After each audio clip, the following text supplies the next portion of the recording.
Aos 38 anos, Rimar trabalha, estuda, viaja, se diverte com os amigos e vive a correria normal que qualquer pessoa adulta conhece bem. E tudo isso com um detalhe nada indiferente: Rimar é surdo. Na minha família, tem várias pessoas surdas. Os meus avós paternos e maternos são surdos, os meus pais também. Eu e minha irmã também somos surdos. Eu tenho alguns primos que são surdos e alguns tios que também são surdos. Eu sou professor de Libras na UFSCar, no departamento de psicologia. Os meus horários são divididos entre trabalhar lá e também vir aqui na Unesp cursar as disciplinas do doutorado. Mas não é só isso, ele também é ator. Eu fui influenciado pelo meu pai, que ele é ator, e eu me espelhei nele. E o meu objetivo é fazer as crianças surdas rirem. Rimar é um dos 2.200.000 surdos brasileiros. O número foi divulgado no último censo do IBGE e levou em conta pessoas com surdez nos 2 ouvidos, surdez em um ouvido e audição reduzida no outro, ou audição reduzida em ambos os ouvidos. E ele faz parte de um grupo seleto. Em 2016, dos mais de 8 milhões de estudantes ingressantes em cursos superiores no país, pouco mais de 1.700 eram surdos. E como o Brasil está se preparando para receber esses alunos?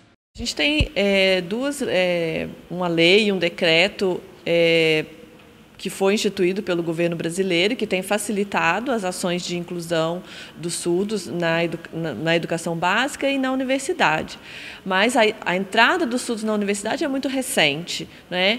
Então, aqui na Unesp, a gente tem um esforço de tentar garantir acessibilidade para o surdo, tanto nas aulas quanto nos processos seletivos da pós-graduação. Então, nós temos, no momento, 2 alunos surdos matriculados, um no doutorado de educação escolar e um no doutorado de linguística. A gente já teve um aluno surdo no mestrado de educação escolar, e o que a Unesp procura oferecer é acessibilidade para esses alunos com intérpretes em todas as aulas, eventos. A professora Mariana Campos possui muitos títulos acadêmicos. Formada em Ciência da Computação, é mestre em Educação pela Universidade Federal de Santa Catarina e doutora em Educação Especial pela Universidade Federal de São Carlos, onde atua também como coordenadora do curso de bacharelado em Tradução e Interpretação de Libras, Língua Portuguesa. Mas, para chegar até aqui, em um mundo pensado por ouvintes e para ouvintes... Foi muita luta. Eu lutei bastante, porque eu ia em vários lugares que não tinham estrutura. E eu sempre lutei para conseguir acessibilidade, intérprete, para conseguir adaptação. Eu me dediquei muito. Eu tive sorte também, porque pude aprender com as comunidades surdas de outros estados. Com cada uma delas, eu aprendi como faziam essas adaptações. E eu sempre absorvia tudo isso e colocava em prática aqui em São Paulo, porque aqui não tinha incentivo para o surdo. Faltavam políticas para valorizar a língua do surdo, sua identidade. Então, é uma luta constante. Eu sou a primeira surda doutora do estado de São Paulo.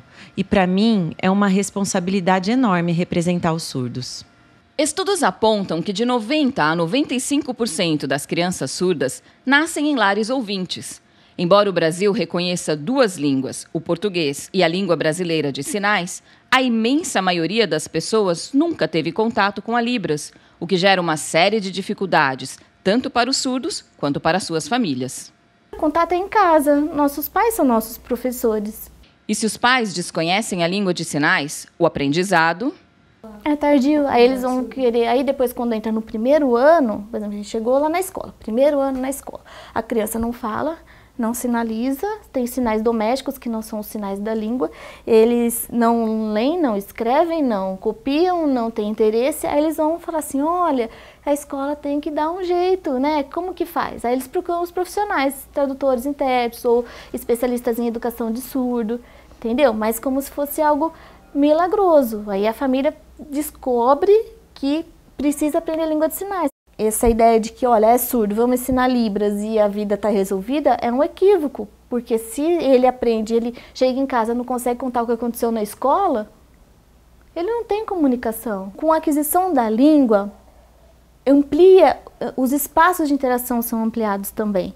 né? Então, eu tenho uma especificidade, né? Eu me comunico desta forma, eu conheço pessoas que se comunicam desta forma também, então eu consigo ter trocas positivas. É diferente de um isolamento linguístico. Eu falo, ninguém me entende, eu estou pedindo alguma coisa, mas ninguém sabe exatamente o que é, né? Então, no universo ouvinte, tem a criança surda, eu dou esse exemplo até em sala de aula às vezes. Eu aponto para um armário.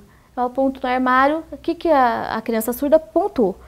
A família ouvinte não sabe exatamente sinalizar e a criança também não tem repertório linguístico. O que ela vai fazer? Vai despejar tudo que tem, aí ela só vai pegar apontando, né? Então, a língua que vai ser desenvolvida é de apontar e de pegar, né? Aí se pega uma criança surda que tem pais surdos, vai apontar para o armário, né? A mãe vai perguntar: o que você quer? Você quer chocolate? Você quer doce? Né? O quê? Você quer leite? O quê? E é assim que se constrói o repertório linguístico, né? E aí ela vai tendo também a opção, olha, eu vou escolher o que eu quero. Não é assim, ó, eu desisti, ninguém descobre o que eu quero, eu pego isso aqui e acabou porque eu já cansei. A dedicação da mãe foi fundamental para o desenvolvimento de Mariana. Toda a minha família é ouvinte.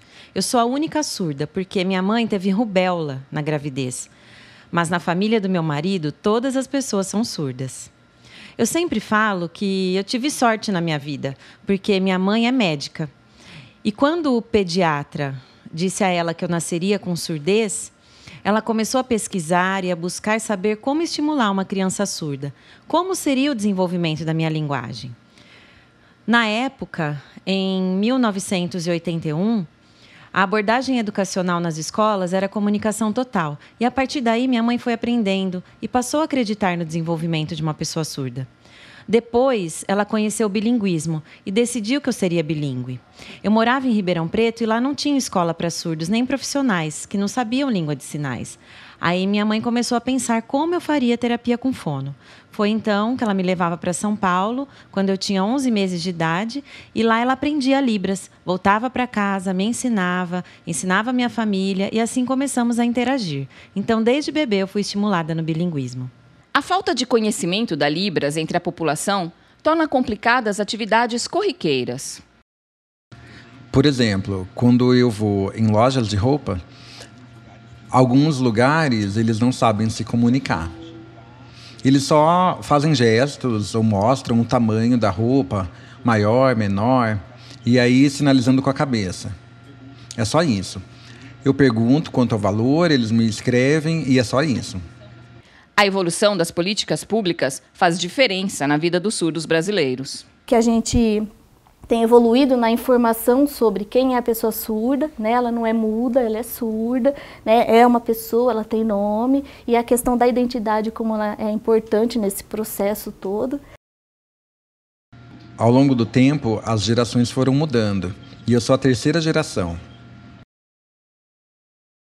Então, os meus avós, eles não sabiam que tinham direitos, eles não tinham essa informação. Então eles não sabiam. Era uma vida simples. Depois é a geração dos meus pais e eles tiveram mais oportunidade pela criação da Associação de Surdos, escolas de surdos, classes especiais. Mas a sociedade ainda os via como doentes, como deficientes.